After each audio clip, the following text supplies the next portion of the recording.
Hey guys, hope you are doing well. Welcome to Agri Silbi. Today we'll discuss some important MCQ on animal husbandry. Use playback speed 1.5 or 2 uh, for better audio experience. So be attentive, be an optimist. Let's start.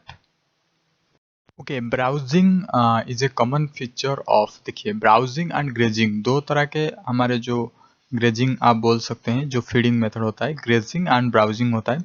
तो इस दोनों में difference क्या है पहले तो वो समझ लीजिए। देखिए ग्रेजिंग होता है जैसे कि ग्रास हम खाते हैं, ग्रास जो कैटल खाता है वो होता है ग्रेजिंग। मतलब एक बार हम ग्रेजिंग के लिए छोड़ देंगे, उसके बाद 3 मंथ्स के बाद दोबारा वो रीजनरेट कर जाएगा वो ग्रास, अगेन 3 महीने के लिए छोड़ देंगे। सो वही होता है ग्रेजिंग। और ये जनरली लोअर पोर्शन का होता है, मतलब छोटे छोटे हॉर्स जो खाने के लिए बोलते हैं। देन आते हैं ब्राउजिंग पे। देखिए ब्राउजिंग का बहुत सारे डेफिनेशन है, सिंपल सा डेफिनेशन मैं बता देता हूँ। अगर जो ट्री हो गया, श्रब्स हो गया, ये सारे अगर हाइट में होगा तो फिर जब कोई भी कैटल, हॉर्स, जिराफ ये सारे खाएंगे तो उसे हम बोलेंगे ब्राउजिंग। पहली बात तो ये है। अगर हॉर्स होगा, छोटा छोटा ग्रास होगा या फिर छोटा छोटा प्लांट्स होगा, उसे अगर मतलब ऐसे खाएंगे ताकि वो दोबारा ग्रोथ नहीं हो पाएगा, मतलब पूरे के पूरे डिस्ट्रक्टिव मेथड से खाना, उसे बोलते हैं ब्राउजिंग। तो यहाँ पे गोट अगर किसी फील्ड पे, पास्चर फील्ड पे अगर छोड़ देते हैं गोट को, तो वो पूरी की पूरी फील्ड डिस्ट्रॉय कर देगा, क्योंकि पूरी की पूरी वो ऐसे खाएगा, ब्राउजिंग करेगा, पूरे के पूरे अपरूट हो जाएगा वो पास्चर। सो यही मेन डिफरेंस है ब्राउजिंग एंड ग्रेजिंग में। इसीलिए गोट जहाँ पे जाते हैं वहाँ पे प्लांट से डिस्ट्रॉय हो जाते हैं, पर ग्रेजिंग में दोबारा रीजनरेशन होता है। ओके, गेस्टेशन पीरियड ऑफ सीप यहाँ पे याद रखेंगे 141 डेज। काव का कितना था 281 एंड बफालो का 310। ये सारे के सारे चीज आपको माइंड में फिट हो जाना चाहिए। Okay, life span of cattle obviously ये आपको पता होना चाहिए। सो डोंट वरी, मैं नेक्स्ट स्लाइड पे एक लिस्ट दे दिया हूँ, उनमें से क्या क्या आपको याद रखना है मैं बता दूंगा। स्टिल आपको याद रखना ही पड़ेगा। Life span of cattle around, you try to answer, next slide पे हम डिस्कस करेंगे ना। सो देखिए सीरी एक कैटल का वेराइटी है, सीरी। सो वो होता है दार्जिलिंग से, native of Darjeeling, Siri cattle. Mechanism of heat tolerance, देखिए हीट टॉलरेंस मैकेनिज्म कहाँ पे आपको मिलेगा? बफालो में, क्योंकि बफालो में जब बहुत ज़्यादा हीट होता है तो वो लोग जाकर मड में लेट जाते हैं, मड अपने बॉडी पे डाल देते हैं। ओके, सो ये एक मैकेनिज्म है हीट टॉलरेंस का। Buffalo meat contain white fat. White fat actually होता है कोई carotene converted to vitamin A, ये होता है बफालो मीट में, वो एक्चुअली व्हाइट फैट होता है। साइलेंट हीट डोमिनेंट वही चीज बफालो। ओके, देखिए यहाँ पे एनिमल एंड उसका लॉन्गेटिविटी दिया गया है, और कुछ याद नहीं रखिए, लॉन्गेटिविटी याद रखेंगे। ह्यूमन का 70, मतलब ये पुराने डाटा है, अभी तो चेंज हुआ है। मैं आपको एक ओवरऑल आइडिया देता हूँ। कैट का 15। आ जाइए चिकन पे, चिकन का होता है 15 ईयर। ये भी एक्चुअली अभी नहीं होता, क्योंकि हम ब्रॉयलर तो खाते हैं ना। ब्रॉयलर कितना डेज का? ब्रॉयलर 2 to 3 मंथ का ओनली हम खा लेते हैं। So these are important points. Then आप यहाँ पे देख सकते हैं काव का 22 आप याद रखिए, 20 काव का 20 याद रखिए। देन हॉर्स का देखिए, हॉर्स का 40 दिया है, अभी 40 नहीं है, अभी 30 याद रखिए। काव का 20, हॉर्स का 30, इतना याद रखिए। कैट का 15। तो पहले आता है कैट, उसके बाद कैटल, देन उसके बाद हॉर्स। ओके, इतना सा जरूरी है और ज़्यादा याद रखने की जरूरत नहीं। सीजनल ब्रीडर इनमें से कौन है? देखिए पहले वाले बहुत सारे एमसीक्यू में हम डिफरेंट डिफरेंट ब्रीडर्स, कौन सीजनल ब्रीडर है, कौन रेगुलर ब्रीडर है, कौन मोनो ब्रीडर है। मोनो ब्रीडर डॉग है, ओके, याद रखेंगे।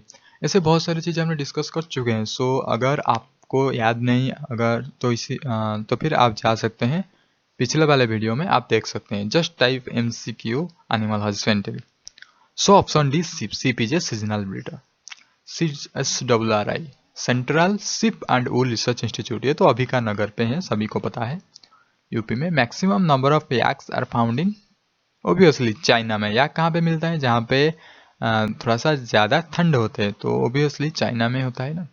Shape of RBC sickle shaped. Okay, ये तो हमने पढ़ा है +2 में, तो सिकल शेप ऐसा होता है ना, sickle shape. Immunity is caused by lymphocyte. Lymphocyte plays major role in immunity, क्योंकि इम्यूनिटी में बी लिम्फोसाइट होता है, टी लिम्फोसाइट होता है। Okay, Ongole is a breed of, Ongole होता है काव का ब्रीड जो कि पाया जाता है आंध्र प्रदेश में, याद रखेंगे। Mainly drought breed of cattle, drought breed यहाँ पे अमृत महल, हमने पूरे डिटेल में डिस्कस कर चुके हैं डिफरेंट कैटल ब्रीड, आपको मिल जाएगा प्रीवियस एमसीक्यू वीडियो में। सीरी तो दार्जिलिंग का है। कोलेस्ट्रॉम फीडिंग नेसेसरी फॉर, देखिए जो फास्ट मिल्क होता है वही कोलेस्ट्रॉम होता है। ओके, तो increasing protein, yes. Easy to digest, yes. Disease resistance, yes. So answer is all. Cholesterol prevent against calf scour को प्रिवेंट करता है, नावल ईल को प्रिवेंट करता है, नाइट ब्लाइंडनेस को भी प्रिवेंट करता है। Okay, answer is all.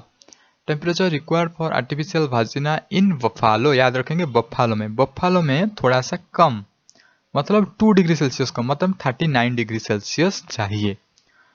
Artificial vagina इन काव, अगर काव की बात किया जाए तो 2 डिग्री ज्यादा than buffalo, so 41 degree Celsius. Okay, ऐसे आप रिलेट करके याद रखेंगे। Diluent for preservation of buffalo semen is, acid के द्वारा हम डाइल्यूट करते हैं सीमेन को, तो आंसर होगा citric acid. Best pH for semen preservation, just slightly acidic आप बोल सकते हैं, तो आंसर होगा ऑप्शन डी 6.8, मतलब जस्ट स्लाइट एसिडिक आप। Okay, now central ship and wool research institute जो कि अभिका नगर पे है, ये देख सकते हैं वेबसाइट, और ये इसका सिंबल है लेफ्ट साइड का अपर में है। आर्टिफिशियल इंसेमिनेशन में कंसेप्शन रेट कितना है? सो कंसेप्शन रेट बहुत ही ज़्यादा वेरी करता है, इसीलिए आंसर होगा 58 to 75%। Average period of lactation in Buffalo, देखिए यहाँ पे आप वीडियो को पॉज कर सकते हैं और आंसर दे सकते हैं, या फिर स्लाइड के फर्स्ट में आप पॉज करके सारे के सारे सवालों का आंसर दीजिए, उसके बाद मैं जो बोल रहा हूँ उसे मैच कीजिए और आपके आंसर और मेरे आंसर को कंपेयर कीजिए, उसके बाद याद रखिए explanation. Average period of lactation in Buffalo 281 days, याद रखेंगे 281 डेज काऊ का gestation period. Okay, and Buffalo का गेस्टेशन पीरियड 310 डेज। सो ऐसे रिलेट करके अगर आप याद रखेंगे तो एग्जाम में कोई भी सवाल आए आप क्लिक कर पाएंगे। Conversion of spermatid into spermatozoa, इसे बोलते हैं spermiogenesis, option B is the right answer. Spermatogenesis क्या है? Spermatogenesis total process, sperm forming process को स्पर्माटोजेनेसिस कहते हैं। नेक्स्ट स्लाइड पे मैं डिटेल में स्पर्माटोजेनेसिस, oogenesis के बारे में डिस्कस करूंगा, so no need to worry, wait for photographic memory. Number of egg form from one prime oocyte, देखिए फाइनली तो 4 फॉर्मेशन होता है, 3 डिजेनरेट हो जाता है, सो एक रहता है, सो आंसर होगा option A 1। Okay, now the most suitable temperature for separation of cream by centrifugal cream separator. So कितना टेम्परेचर चाहिए सेंट्रीफ्यूगल क्रीम सेपरेटर में क्रीम को सेपरेट करने के लिए? So it's too much, 40 degree Celsius बहुत ही ज़्यादा हार्ड टेम्परेचर है। The moisture content of paneer, paneer में बहुत ही ज़्यादा मॉइस्चर रहता है, नॉट लेस देन 70%, 70% ज़्यादा रहना चाहिए। Legal standard for solid not fat content of sheep and goat milk, sheep and goat milk में सॉलिड नॉट फैट कितना % होना चाहिए? याद रखेंगे बहुत ही ज़्यादा इंपॉर्टेंट है, 9%। ओके, नॉट 10%, 10 से एक कम, 9%। उसी तरह specific gravity of milk fat 1 नहीं, 1 से थोड़ा सा कम, 0.93। Okay, this is the spermatogenesis photograph, you can see. Spermatogenesis पहले तो 2n स्पर्माटोगोनियम होता है, जो स्पर्म मदर सेल आप बोल सकते हैं। 2n माइटोसिस होता है, सो 2n प्राइमरी स्पर्माटोसाइट होता है, उसके बाद मेयोसिस होता है, मेयोसिस में 4 स्पर्माटिड फॉर्मेशन होता है। ये जो स्पर्माटिड से जो स्पर्म फॉर्मेशन होता है उसी प्रोसेस को बोलते हैं स्पर्मियोजेनेसिस, देख सकते हैं स्पर्मियोजेनेसिस, और ये होल प्रोसेस को बोलते हैं स्पर्माटोजेनेसिस। ओके, यहाँ पर होता है स्पर्मियोजेनेसिस, स्पर्माटोजेनेसिस, जो भी आप बोल सकते हैं। सो फाइनली 4 स्पर्म प्रोड्यूस होता है, ओके, फ्रॉम 1 स्पर्माटोगोनियम से। जैसे कि हमने स्पर्माटोजेनेसिस देखा उसी तरह हम oogenesis देखेंगे।